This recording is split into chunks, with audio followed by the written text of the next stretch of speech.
Invasi Rusia pada tahun 1237 oleh bangsa Mongol merupakan salah satu peristiwa paling menentukan dalam sejarah Eropa Timur. Para sejarawan menempatkannya sebagai tonggak besar yang tidak hanya meruntuhkan tatanan lama di tanah Rus, tetapi juga membuka jalan bagi perubahan politik, sosial, dan budaya yang dampaknya terasa selama berabad-abad kemudian. Bangsa Mongol yang saat itu dipimpin oleh keturunan Genghis Khan tampil sebagai kekuatan militer yang hampir tidak tertandingi di dunia. Pasukan mereka terdiri dari para penunggang kuda yang sangat terlatih, berdisiplin, dan menguasai strategi perang yang inovatif. Mereka bukan hanya sekadar pasukan barbar yang menyerang tanpa rencana, melainkan kekuatan terorganisir yang mengandalkan taktik intelijen, pergerakan cepat, serta psikologi perang yang menakutkan bagi lawan-lawannya. Menurut catatan sejarawan, invasi ini diawali setelah bangsa Mongol menaklukkan bangsa-bangsa di sekitar Volga dan wilayah Stepa. Batu Khan, cucu Genghis Khan, ditunjuk untuk memimpin kampanye besar ke arah barat dengan tujuan menguasai tanah Rus. Saat itu Rusia bukanlah sebuah negara yang bersatu. Ia terpecah dalam berbagai kerajaan kecil yang seringkali saling berperang. Perpecahan ini dimanfaatkan oleh bangsa Mongol untuk menyerang secara bertahap, mengisolasi satu kota dari kota lainnya, sehingga kekuatan lokal tidak mampu bersatu menghadapi ancaman besar tersebut. Pada musim dingin tahun 1237 bangsa Mongol mulai memasuki wilayah Rusia dengan kekuatan besar. Serangan pertama mereka menghantam wilayah Ryazan. Kota ini menjadi sasaran awal karena dianggap sebagai gerbang menuju Rusia bagian tengah. Sejarawan menceritakan bahwa Ryazan bertahan dengan gagah berani, namun pada akhirnya jatuh setelah pengepungan sengit. Penduduknya dibantai dan kota itu hancur. Peristiwa ini segera menyebar ke kota-kota lain dan menimbulkan ketakutan luar biasa. Setelah Ryazan, giliran Kolomna dan Moskow yang diserang. Meski Moskow saat itu belum sebesar di kemudian hari, kehancurannya meninggalkan bekas mendalam. Setelah itu bangsa Mongol melanjutkan serangan ke Vladimir yang kala itu merupakan pusat penting politik dan agama. Sejarawan menggambarkan bahwa pasukan Mongol tidak hanya menghancurkan benteng dan bangunan, tetapi juga menewaskan ribuan orang tanpa pandang bulu. Pengepungan Vladimir menjadi simbol kehancuran Rusia lama. Para bangsawan banyak yang terbunuh, termasuk keluarga Pangeran Agung. Api dan asap membumbung tinggi selama berhari-hari, sementara mereka yang selamat melarikan diri ke hutan atau daerah terpencil. Bagi para sejarawan, strategi bangsa Mongol sangat efektif. Mereka tidak hanya mengandalkan kekuatan senjata, tetapi juga menebarkan teror agar musuh kehilangan semangat. Taktik mereka antara lain menggunakan pemanah berkuda untuk mengepung kota dari kejauhan, membangun mesin pengepung yang dipelajari dari bangsa-bangsa Asia Tengah dan Tiongkok, serta memanfaatkan musim dingin dengan baik. Banyak kota Rusia yang tidak siap menghadapi serangan di musim dingin ketika persediaan makanan menipis. Setelah menaklukkan kota-kota besar, bangsa Mongol terus bergerak ke arah utara dan barat. Kota-kota kecil pun ikut dihancurkan. Mereka mencapai wilayah Novgorod, namun tidak melanjutkan pengepungan karena kondisi cuaca dan medan yang tidak menguntungkan. Meski demikian, ketakutan sudah menyebar luas sehingga Novgorod akhirnya tunduk tanpa perlawanan berarti. Dengan demikian, hampir seluruh Rusia berada di bawah kekuasaan Mongol. Menurut penilaian sejarawan, keberhasilan bangsa Mongol dalam invasi ini disebabkan oleh kelemahan internal Rusia sendiri. Perpecahan antar pangeran, persaingan antar kota, serta kurangnya koordinasi militer membuat bangsa Rus tidak mampu mengorganisasi pertahanan kolektif. Selain itu, tidak adanya sistem komunikasi yang efektif membuat berita tentang jatuhnya sebuah kota tidak sempat menyatukan kekuatan kota lain sebelum Mongol datang menyerang. Invasi ini membawa konsekuensi besar bagi perkembangan Rusia. Sejarawan menggambarkan bahwa sejak tahun 1237 tanah, Rusia memasuki masa yang disebut sebagai masa kekuasaan Tatar Mongol, atau yang kemudian dikenal dengan sebutan Kuk Mongol. Selama hampir 2,5 abad, bangsa Rus berada di bawah dominasi Kekhanan Emas yang merupakan pecahan dari Kekaisaran Mongol. Kota-kota Rusia diwajibkan membayar upeti, pangeran-pangerannya diangkat hanya setelah mendapat restu dari Khan, dan struktur pemerintahan lokal banyak dipengaruhi oleh model administrasi Mongol. Walaupun demikian, sejarawan juga mencatat bahwa invasi Mongol tidak sepenuhnya menghancurkan Rusia. Justru dalam jangka panjang ia membentuk arah baru bagi perkembangan bangsa itu. Tekanan dari bangsa Mongol mendorong munculnya pusat kekuasaan baru di Moskow yang kelak mampu menyatukan tanah Rus terus dan menantang dominasi Mongol. Di sisi lain, meski awalnya penuh dengan kehancuran, pengaruh Mongol dalam bidang administrasi, militer, dan bahkan perdagangan meninggalkan bekas yang tidak bisa dihapuskan. Jalur-jalur dagang yang dibuka oleh Mongol memperluas hubungan Rusia dengan Asia dan dunia Islam. Para sejarawan Eropa menilai bahwa invasi Mongol terhadap Rusia memiliki makna yang lebih luas bagi benua ini. Dengan tunduknya Rusia kepada bangsa Mongol, Eropa Timur terputus dari perkembangan politik dan budaya Eropa Barat. Hal ini menjadikan Rusia berkembang dengan jalur sejarahnya sendiri yang unik, terpisah dari Renaissance dan reformasi awal yang mengguncang Eropa Barat. Akibatnya, Rusia muncul kemudian sebagai kekuatan besar dengan karakter yang berbeda. Invasi pada tahun 1237 juga menunjukkan betapa luar biasanya organisasi militer Mongol. Mereka bergerak ribuan kilometer dari jantung Asia Tengah menuju Rusia dengan logistik yang teratur. Sejarawan menekankan bahwa keberhasilan ini tidak mungkin dicapai tanpa struktur komando yang disiplin, sistem pengintaian yang luas, serta penggunaan teror sebagai senjata psikologis. Ketika satu kota ditaklukkan, berita tentang kebiadaban yang dilakukan menyebar ke kota lain sehingga banyak kota memilih menyerah tanpa perlawanan berarti.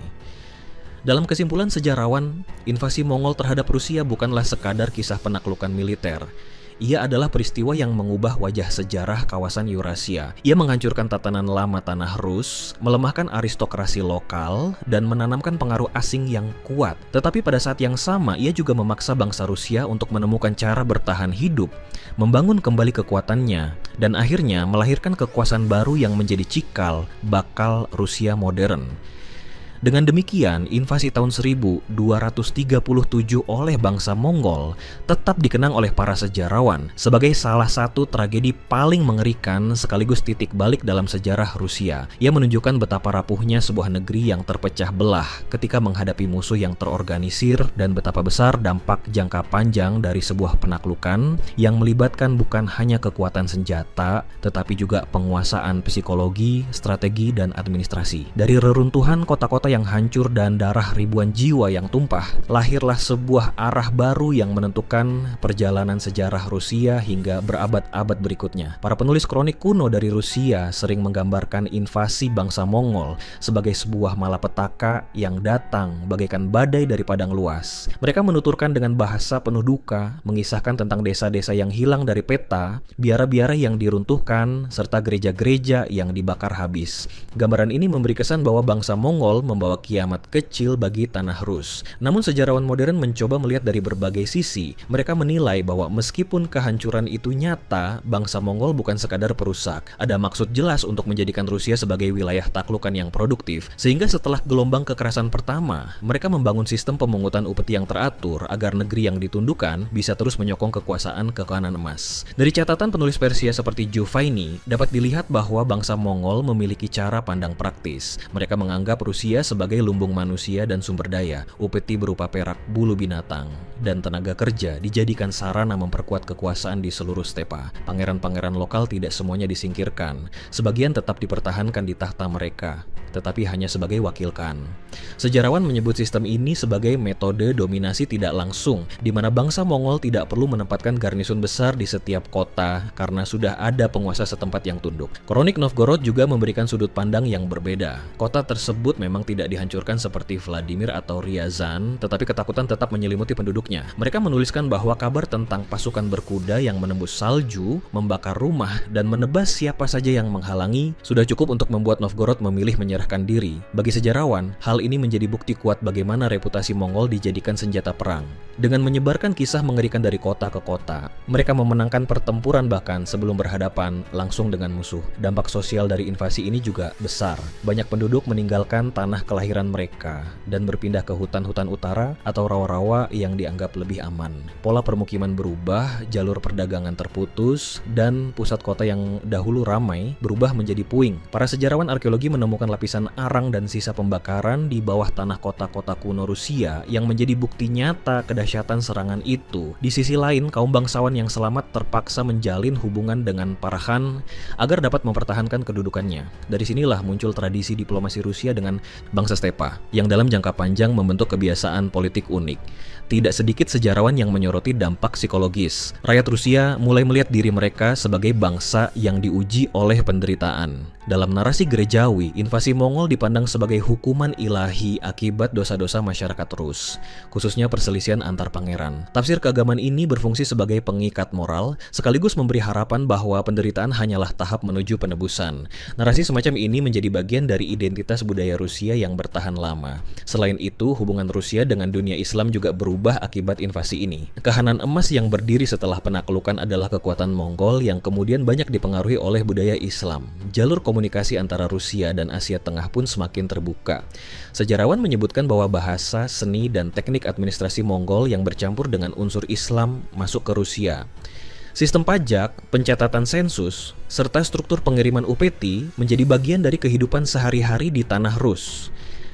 Para ahli juga menekankan bahwa bangsa Mongol memperkenalkan sistem militer yang berbeda. Mereka memperlihatkan pentingnya mobilitas, disiplin, dan perintah tunggal. Meski awalnya mengakibatkan penderitaan, pola militer Mongol perlahan dipelajari oleh pangeran-pangeran Rusia yang selamat. Ketika Moskow bangkit beberapa abad kemudian, mereka mengadopsi sebagian metode ini untuk membangun pasukan yang lebih teratur. Dengan kata lain, meski datang sebagai penakluk, Mongol juga berperan sebagai guru dalam seni peperangan. Penaklukan tahun 1237 juga memperjelas perbedaan antara Rusia dan Eropa Barat. Saat Eropa Barat mulai mengalami kebangkitan kota-kota, perdagangan laut, dan perkembangan intelektual, Rusia justru masuk ke dalam masa ketundukan.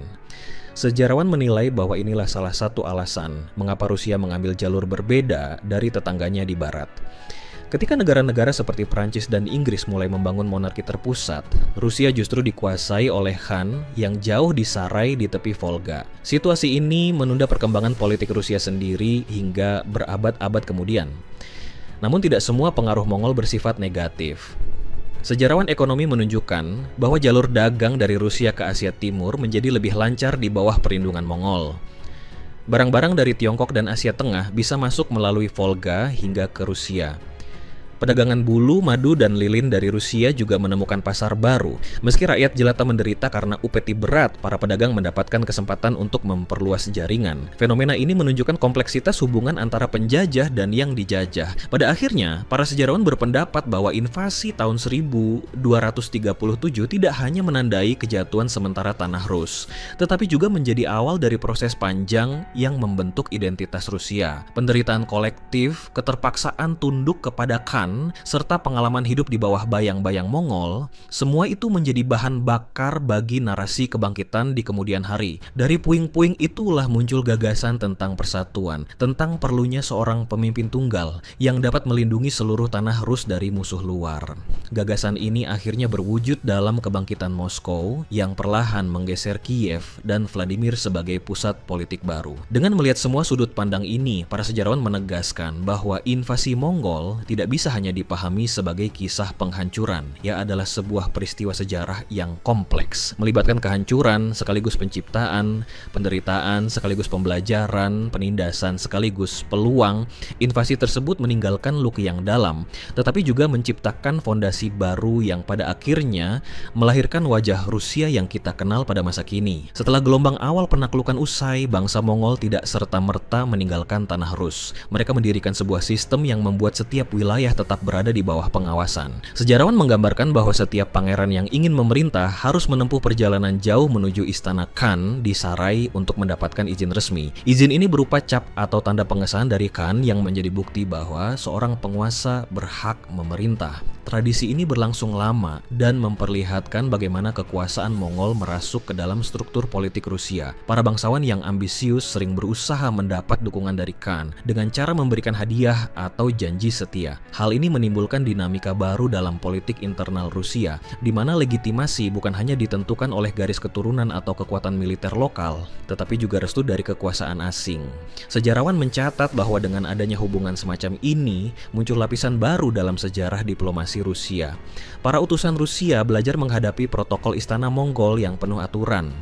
Mereka belajar bagaimana cara menundukkan diri, bagaimana menyampaikan kata-kata dengan hati-hati, serta bagaimana membawa persembahan yang sesuai. Hubungan diplomatik itu membentuk cara pandang baru tentang politik luar negeri yang kelak diwarisi oleh generasi berikutnya. Meskipun awalnya penuh keterpaksaan, keterampilan ini membantu Rusia dalam menghadapi kekuatan besar lain di kemudian hari. Selain persoalan politik, invasi Mongol juga membawa perubahan dalam bidang agama. Gereja Ortodoks meski mengalami kerusakan besar akibat penjaran, justru mendapatkan kedudukan khusus setelah kekuasaan Mongol stabil. Parakan menyadari bahwa menjaga hubungan baik dengan pihak gereja dapat membantu mereka mengendalikan rakyat. Oleh karena itu, gereja seringkali dibebaskan dari kewajiban membayar upeti dan para biarawan diberi keleluasaan menjalankan aktivitas. Sejarawan menilai bahwa perlakuan khusus ini menyebabkan gereja semakin berpengaruh dalam kehidupan masyarakat. Gereja menjadi tempat berlindung bagi rakyat yang terlunta-lunta dan sekaligus menjadi lembaga yang menjaga identitas spiritual bangsa Rus di tengah penjajahan. Para pengkaji budaya juga menyoroti perubahan pada seni dan arsitektur. Kota-kota yang hancur membutuhkan waktu lama untuk dibangun kembali. Ketika pembangunan dilakukan, banyak pengaruh dari bangsa stepa yang masuk. Bentuk kubah, pola dekorasi, serta seni logam memperlihatkan jejak pengaruh Asia. Perdagangan dengan Asia Tengah yang dibuka Mongol membuat barang-barang asing masuk ke Rusia. Permadani, keramik, dan perhiasan bercorak timur menjadi bagian dari kehidupan bangsawan Rusia. Dalam pandangan sejarawan, pengaruh ini menambah keragaman budaya Rusia, meskipun pada saat yang sama memperkuat kesan bahwa Rusia berbeda dari dunia Latin di barat. Pengaruh lain yang jarang dibicarakan adalah dalam hal pengumpulan pajak. Mongol memperkenalkan sistem pencatatan yang lebih teratur. Mereka mengirim petugas untuk menghitung jumlah penduduk, mencatat ladang, serta menetapkan besaran upeti. Metode ini perlahan ditiru oleh para pangeran Rusia.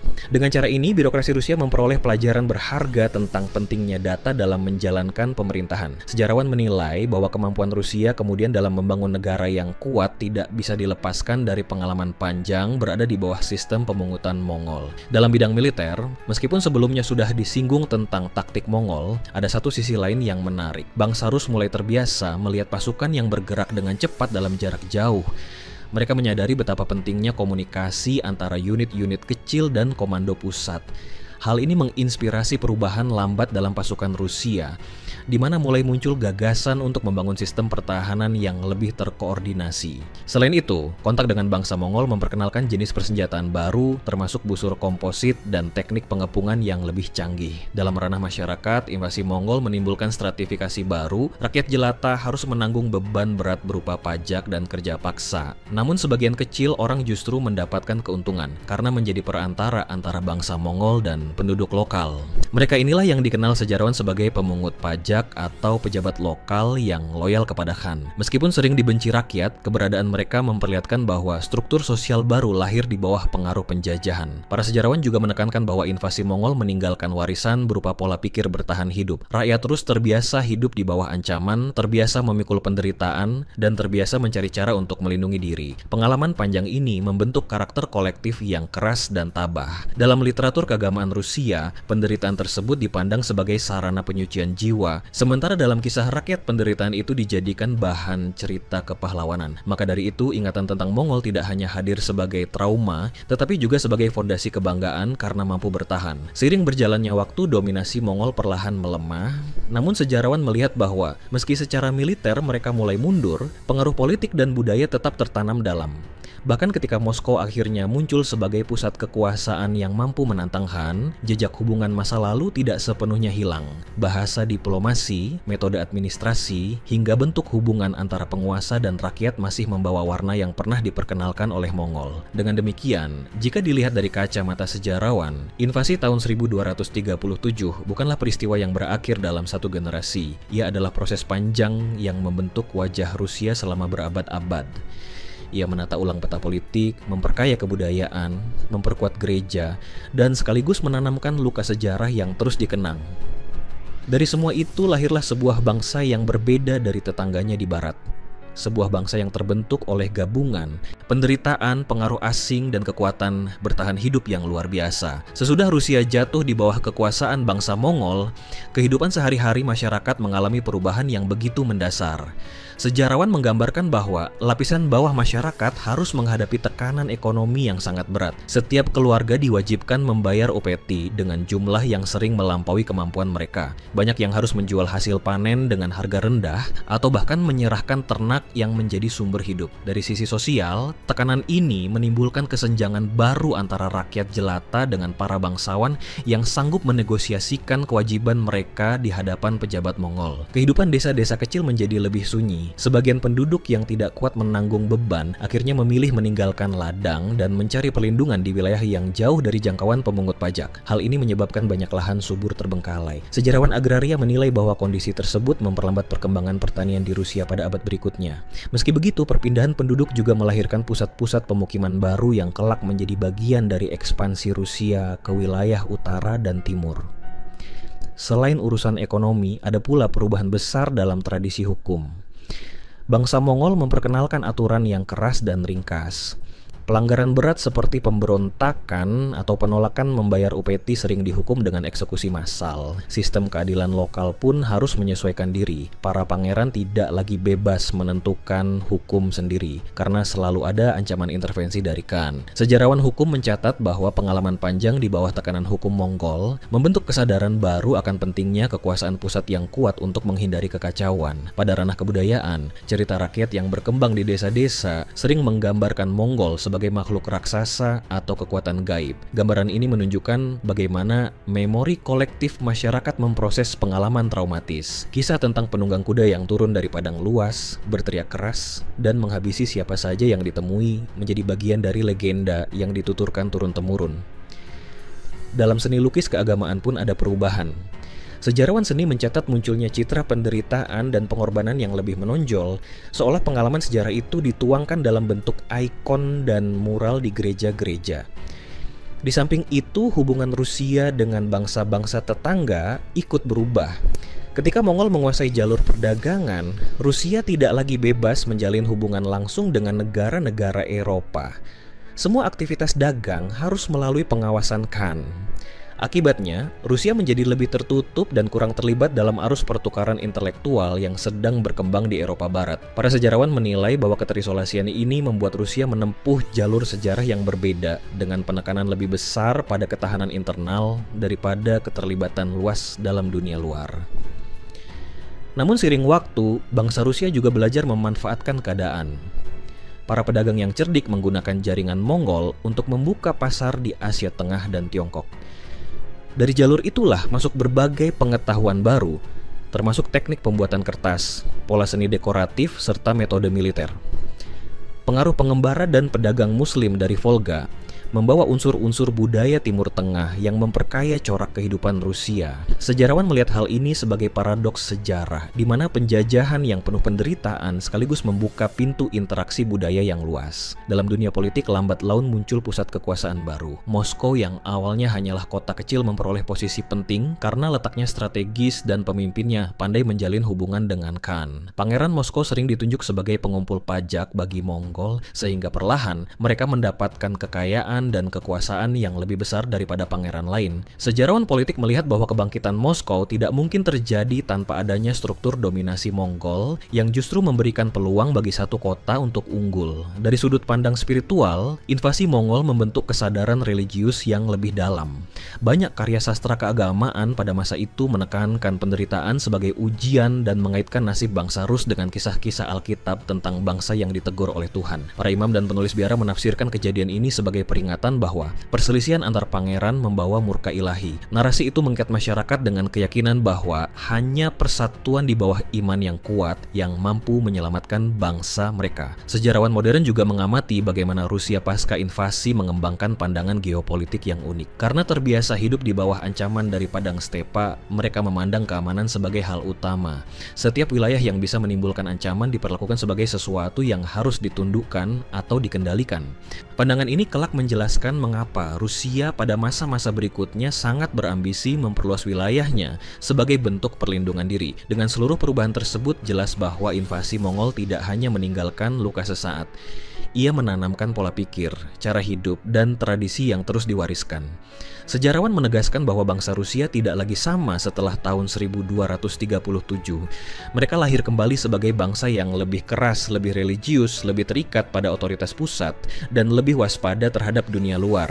Dari pengalaman pahit itu, tumbuhlah dasar-dasar yang kelak memungkinkan Rusia bangkit sebagai kekuatan besar. Setelah berabad-abad Rusia hidup di bawah tekanan bangsa Mongol, perlahan lahir tekad untuk melepaskan diri. Sejarawan menggambarkan bahwa masa panjang ketundukan itu bukan hanya soal ekonomi dan politik, melainkan juga pergulatan batin yang menumbuhkan dorongan untuk mencari kemerdekaan. Dari generasi ke generasi, para pangeran mulai menguji batas kekuasaan Khan. Mereka tidak lagi sekadar menjadi pengumpul pajak yang patuh, tetapi mulai memainkan politik cerdik untuk memperbesar pengaruh mereka sendiri. Moskow menjadi pusat dari semua perubahan itu. Kota ini berhasil memanfaatkan posisinya sebagai penghubung perdagangan dan sebagai tempat yang dianggap aman bagi gereja. Gereja Ortodoks memberikan dukungan besar kepada Pangeran Moskow karena melihat di sana peluang lahirnya persatuan baru. Sejarawan menekankan bahwa aliansi antara gereja dan kekuasaan politik inilah yang memberi legitimasi kuat bagi Moskow untuk tampil sebagai pemimpin seluruh tanah Rus. Sementara itu, kekanan emas mengalami pelemahan, perpecahan internal di antara keturunan Khan, perebutan takhta, serta munculnya kekuatan baru di Asia Tengah membuat kendali atas Rusia menjadi longgar. Beberapa wilayah tak lagi sepenuhnya diawasi.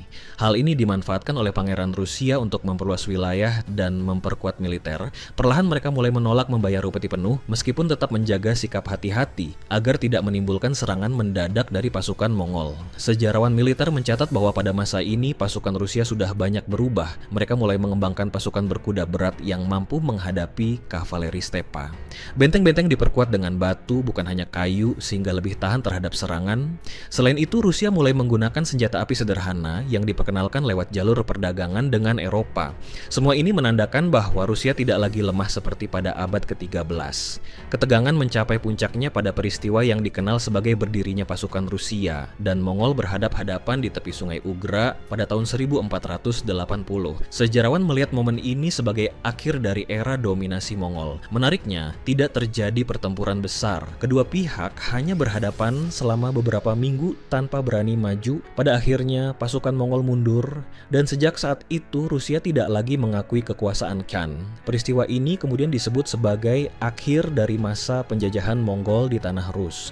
Namun yang paling penting bukan hanya hasil akhir, melainkan perjalanan panjang menuju momen itu. Dari pengalaman penaklukan tahun 1237 hingga perlawanan di Sungai Ugra, bangsa Rusia menjalani proses pembentukan identitas. Sejarawan budaya menyebut bahwa ingatan kolektif akan penderitaan di bawah Mongol menjadi perekat kuat bagi persatuan. Mereka tidak lagi melihat diri sebagai sekadar kumpulan pangeran kecil, tetapi sebagai satu bangsa yang memiliki nasib sama. Setelah bebas, Rusia tidak serta-merta melepaskan semua warisan Mongol. Sistem administrasi yang teratur, pola hubungan antara penguasa dan rakyat, serta kebiasaan menekankan otoritas pusat tetap melekat. Bahkan gaya pemerintahan Moskow dalam banyak hal menyerupai pola Khan, hanya dibalut dengan simbol-simbol ortodoks. Sejarawan politik menilai bahwa inilah yang menjadikan Rusia berkembang menjadi monarki otoriter yang kuat, berbeda dari kerajaan-kerajaan di Eropa Barat yang lebih terikat pada parlemen atau bangsawan. Dampak lainnya terlihat dalam cara Rusia memandang wilayah sekitar. Setelah berhasil menyingkirkan pengaruh Mongol, Moskow langsung bergerak untuk menaklukkan tetangganya. Mereka menundukkan kota-kota saingan dan memperluas pengaruh hingga ke Novgorod. Sejarawan menilai bahwa semangat ekspansi ini adalah cerminan dari pelajaran masa lalu, di mana mereka menyadari bahwa keamanan hanya bisa dicapai jika ancaman dari luar dijauhkan sejauh mungkin. Dari sisi spiritual, kemenangan atas Mongol ditafsirkan sebagai pertolongan ilahi. Para penulis gereja menggambarkannya sebagai tanda bahwa Tuhan akhirnya mengampuni bangsa Rus. Narasi ini memperkuat keyakinan bahwa Moskow adalah pusat dunia Kristen Ortodoks yang baru, terutama setelah jatuhnya Konstantinopel ke tangan Turki Utsmani pada abad ke-15.